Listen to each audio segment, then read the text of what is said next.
Chabondoka manje panguva ino in the ruling party ZANU-PF pari kuonekwa kunzi right now consolidations of power they are underway.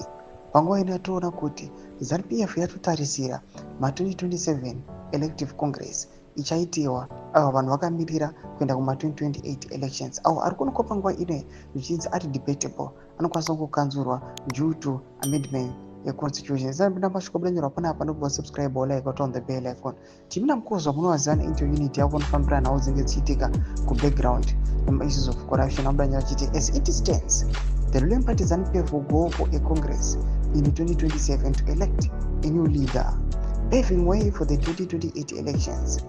It is a fact that anyone who has ambitions to lead the party will need President ED's anointing.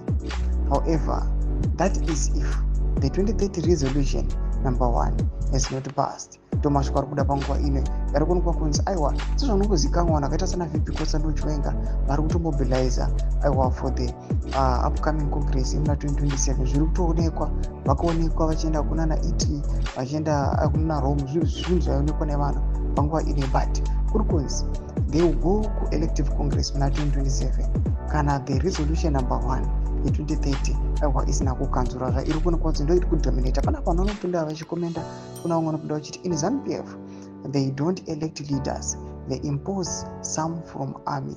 Mashoko atiri kuona kuti vanhu vari kuuya vachikomenda pamusoro aiwa pezviitiko izvi zviri kuitika mu the ruling party ZANU-PF. Pari kunyatso kuonekwa kunzi right now people they are in a deep confusion and conflict. Vanhu havasi kuziva kusapota ende vari mumwe mafactions acho vari kuonekwa kunzi right now some are supporting mutungamiri wenyika for 2030, mumwe ari kusapota nhau yecongress chiti handi congress tinoelecta munhu watinoda. Todzai mafungiro enyu muri kudii pamusoro pechitiko ichi. Vina comment section medu dzemafungiro enyu. Subscribe or like channel to the bell icon.